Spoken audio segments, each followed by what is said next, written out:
নমস্কার। আজকের গল্প শেষ বেলায়, কলমে মাধবী ভট্টাচার্য। চাবির গোছাটা যে কোথায় গেল চারপাশে খুঁজতে খুঁজতে খাটের নিচেও উঁকি দিলেন সুহাসিনী। ঝুঁকতে বড্ড কষ্ট, কোমরে বাতের ব্যথাটা ভোগাচ্ছে কদিন থেকে। সাবধানে নিচু হয়ে খাটের নিচটা ভালো করে লক্ষ্য করতে গিয়েই চমকে উঠলেন। রাগে মাথার ব্রহ্মতালু জ্বলে উঠল। দাঁত কিড়মিড় করে হাঁক পারলেন। বড় বৌমা, শিগগির এদিকে এসো। শান্তনা রান্নাঘরে মাছ করছিল। পাহাড় প্রমাণ কুচো চিংড়ি বেছে দেওয়া তো চারটিখানি কথা নয়। জয়েন্ট ফ্যামিলি, রান্নাটাও সেই পরিমাণে করতে হয়। শাশুড়ির হাঁক ডাক শুনে বিরক্তিতে ভুরু কুঁচকে গেল ওর। দেখ তো মায়ের কি হলো আবার। আমার হাত জোড়া, তুই গিয়ে দেখে আয়। মেজ বউ দেবযানী মস্ত এক কড়াইতে ডালে ফোড়ন দিচ্ছিল। বর্দির কথায় হাতটা ধুয়ে দেখতে গেল ব্যাপার কি। দেবযানীকে দেখে সুহাসিনী কটমট করে তাকালেন। তুমি কেন? বড় বৌমা কই? বর্দি কাজ করছে। আমায় বলুন। খাটের নিচে দেখো, এটা কি? দেবযানী নিচু হয়ে একবার খাটের তলা দেখে নিল, তারপর সোজা হয়ে দাঁড়িয়ে বলল, কি?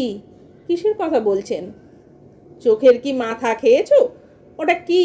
নিচু হয়ে জিনিসটা দেখিয়ে দিলেন সুহাসিনী। এটা তো বড় তোরঙ্গটা, লেপ তোষক রাখা হয় এটাতে। আমি জানি মা, 50 বছর ধরে এ বাড়িতে আছি, তোমাকে আর তোরঙ্গটা চিনিয়ে দিতে হবে না। ব্যঙ্গ করে মুখ বাঁকালেন সুহাসিনী। তবে কিসের কথা বলছেন? দেবযানীও বিরক্ত এবার। তোরঙ্গটা কি দিয়ে মোড়ানো আছে দেখো একবার। একটা শাড়ি মনে হচ্ছে, বেশ পুরনো, উঁকি দিয়ে বলল দেবযানী। শাশুড়ির উদ্দেশ্যটা এখনো স্পষ্ট নয় ওর কাছে। পুরনো হোক আর যাই হোক, শাড়িটা আমার। তোমাদের কাছে দাম না থাকতে পারে, আমার কাছে এটার অনেক দাম। কার কথায় আলমারি থেকে শাড়িটা বের করে তোরঙ্গের গায়ে জড়িয়েছ শুনি? আমি তো বের করিনি, বর্দি করে থাকলে জানি না কিছু। যাও বর্দিকে আসতে বলো। দেবযানী রান্নাঘরে গিয়ে বড়জাকে বিরক্তির সুরে বলল, তুমি যাও এক্ষুনি। মায়ের মাথা চড়ে আছে। পুরনো একটা শাড়ি নিয়ে এত বাড়াবাড়ি কিসের বুঝতে পারছি না। তাও ক্যাটকেটে রঙের শাড়ি। তার কি আর বয়স আছে ওই শাড়ি পরার? শান্তনা মাছ ফেলে উঠে দাঁড়ালো। শাশুড়ি চেঁচামেচির মানে এখন বুঝতে পারছে। কাকে জিজ্ঞেস করে এই শাড়িটা বের করেছো তুমি? সুহাসিনী বড় বউকে দেখেই জ্বলে উঠেছেন। তোরঙ্গটায় ধুলো পড়ছিল, ভেতরে অতগুলো লেপ তোষক, ডেকে না রাখলে সেগুলোও খারাপ হতো। কেন মা, কি হয়েছে? কি হয়েছে বুঝতে পারছো না? সারা বাড়িতে আমার শাড়িখানাই নজরে পড়লো তোমার তোরঙ্গটা ঢেকে রাখার জন্য। আসলে সেদিন আপনার আলমারিটা গুছিয়ে রাখতে গিয়ে শাড়িটা নজরে পড়ল।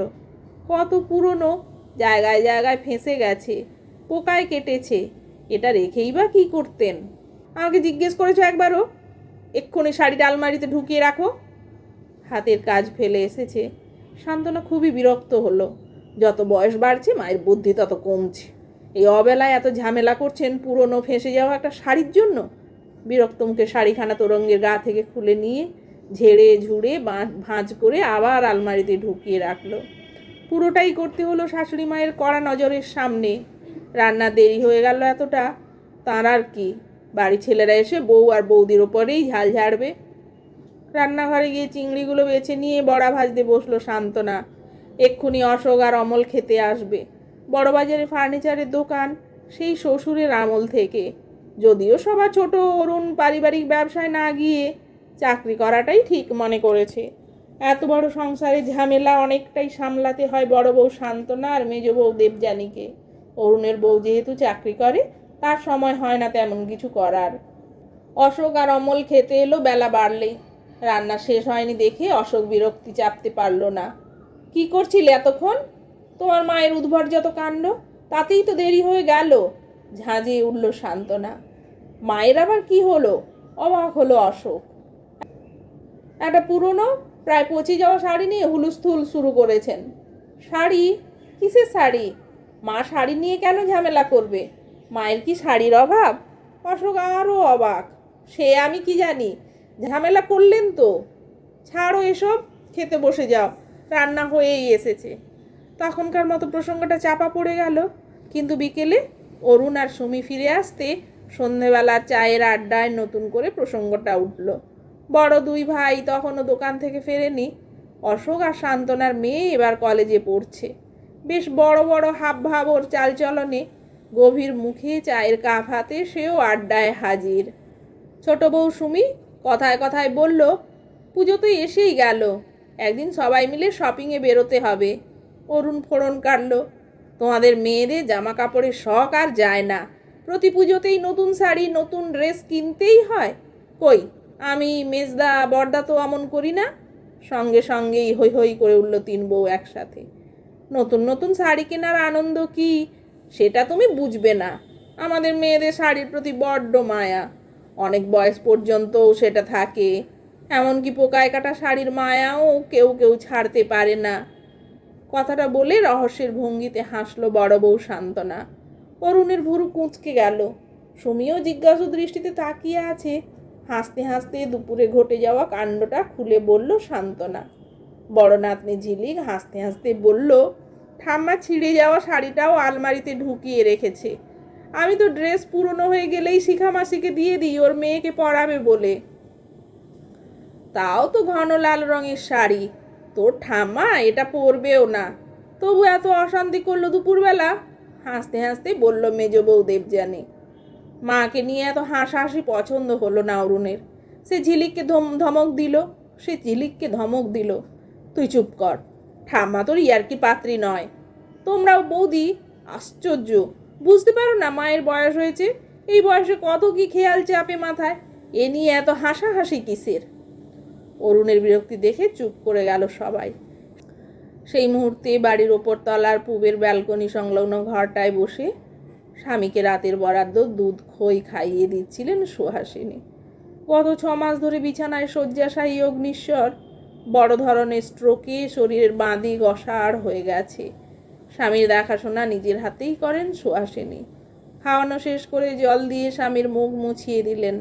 তারপর শুইয়ে দিতে গিয়ে কি মনে হতে উঠে গেলেন ঘরের কোণে রাখা আলমারিটার কাছে। আলমারি খুলে হাতে করে নিয়ে এলেন শাড়িটা, যেটা নিয়ে দুপুরে এক প্রস্ত অশান্তি হয়ে গেছে। ঘন লাল রঙের জমি আর চওড়া কালো পাড়। শাড়িটা একসময় খুব সুন্দর ছিল, এখনো বোঝা যায় সেটা। কি গো, চিনতে পারছো? হাসি মুখে বললেন সুহাসিনী। অগ্নিশ্বরের স্তিমিত চোখ উজ্জ্বল হয়ে উঠেছে। কোনো মতে জড়িয়ে জড়িয়ে বললেন, চিনবো না আর? এখনো এটা রেখে দিয়েছো? এ কি ফেলে দেবার জিনিস? সুহাসিনী ফিস করলেন। অগ্নিশ্বর মনে মনে 50 বছর পিছিয়ে গেছেন। দেখতে পাচ্ছেন সেদিনের সুহাসিনীকে।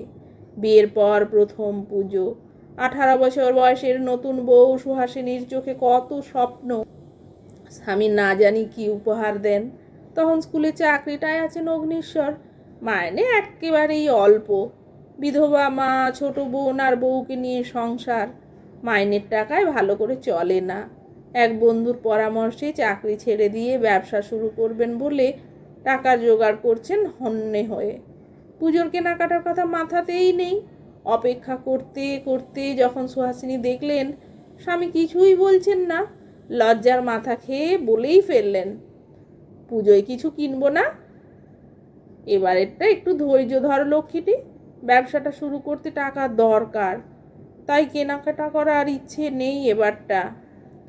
কিছু বলেননি সুহাসিনী। স্বামী নিরুপায়, বুঝতে পেরেছিলেন, কিন্তু সব বুঝেও এতদিন ধরে লালন করে রাখা আশা ভঙ্গের ব্যথা চেপে রাখতে পারেননি। কেঁদে ফেলেছিলেন স্বামীর সামনেই। বিব্রত হয়ে পড়েছিলেন অগ্নিশ্বর। বারবার বলছিলেন, এবছর না হোক পরের পুজোতে অবশ্যই আমি তোমাকে নতুন কাপড় কিনে দেব। কেঁদো না লক্ষ্মীটি। চোখ মুছে ফেলে সুহাসিনী বলেছিলেন, কই, কাঁদছি না তো। অগ্নিশ্বর আর কিছু বলেননি। সুহাসিনীও নিজেকে বুঝিয়ে নিয়েছিলেন। কিছুদিন পরে এক রাতে রান্না সারছিলেন সুহাসিনী। সেই মুহূর্তে অগ্নিশ্বর বাইরে থেকে ফিরে এসেই শুরু করলেন হাঁক ডাক। হাত ধুয়ে ছুটে গেলেন সুহাসিনী। অগ্নিশ্বর হাসি মুখে দুহাত পেছনে করে দাঁড়িয়েছিলেন ঘরের মাঝখানে। সুহাসিনীকে দেখেই দুষ্টু দুষ্টু হেসে বললেন, চোখ বন্ধ করো দেখি। সুহাসিনী অবাক হয়ে চোখ বন্ধ করেছিলেন। তখনই শাড়ির প্যাকেটটা হাতে ধরিয়ে দিয়েছিলেন অগ্নিশ্বর। দেখো তো পছন্দ হয় কি না। সুহাসিনী তাকিয়েই মুগ্ধ হয়ে গেছিলেন। ঘন লাল রঙের জমি আর চওড়া কালো পাড়ের পিওর সিল্ক শাড়িটা ঝলমল করছিল তার হাতে। খুশি চেপে রাখতে পারছিলেন না সুহাসিনী, তবুও এক ফাঁকে জিজ্ঞেস করেছিলেন, এটা তো অনেক দাম, টাকা কোথায় পেলে? সবার জন্যেই কাপড় এনেছো তো? হ্যাঁ রে বাবা, মা আর বিনুর জন্যেও এনেছি। টাকার কথা তোমায় ভাবতে হবে না, সে ভাবনা আমার। তারপরে অগ্নিশ্বর আবদার করেছিলেন, শাড়িটা পরে দেখাতে হবে। সুহাসিনী সলজ্জ মুখে শাড়িটা পরে আসতে মুগ্ধ চোখে স্ত্রীর দিকে তাকিয়েছিলেন। আজও সেইভাবেই তাকিয়ে আছেন অগ্নেশ্বর। ৬৮ বছরের বৃদ্ধা সুহাসিনীর মধ্যে সেদিনের ১৮ তরুণীকেই যেন দেখতে পাচ্ছেন।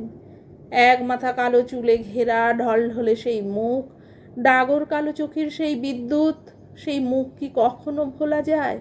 স্ত্রীর দিকে তাকিয়ে থাকতে থাকতে অগ্নিশ্বর জড়ানো উচ্চারণে অস্ফুটে বললেন, তুমি কত সুন্দর। সুহাসিনীর কোঁচকানো গালের চামড়াতেও লালের ছোঁয়া। ১৮ তরুণীর মতো তিনি বললেন, দেখ। ৭৪ বছরের অগ্নিশ্বরের দিকে তাকিয়ে ঝকঝকে ২৪-এর সুপুরুষ অগ্নিশ্বরের মুগ্ধ দু চোখ মনে পড়ে গেল সুহাসিনীর। অদ্ভুত এক অনুভূতি হচ্ছে তার। একই সঙ্গে খুব ভালো লাগছে, আবার তীব্র এক বিষাদ আচ্ছন্ন করে দিচ্ছে। সময় ফুরিয়ে যাচ্ছে খুব তাড়াতাড়ি। কালের অমোঘ নিয়মে একদিন আলাদা হয়ে যেতে হবে দুজনকে। কে জানে কাকে রেখে কে আগে চলে যায়। ফুরিয়ে যাওয়ার মুহূর্তে এই আকর্ষণ যেন আরও তীব্র হয়ে ওঠে। ভালোবাসার এক একটা মুহূর্ত, এক একটা স্মৃতি বুকে জড়িয়ে থাকতে ইচ্ছে করে। সান্ত্বনা, দেবযানী, সুমি বা অন্য কেউ এটা বুঝবে না।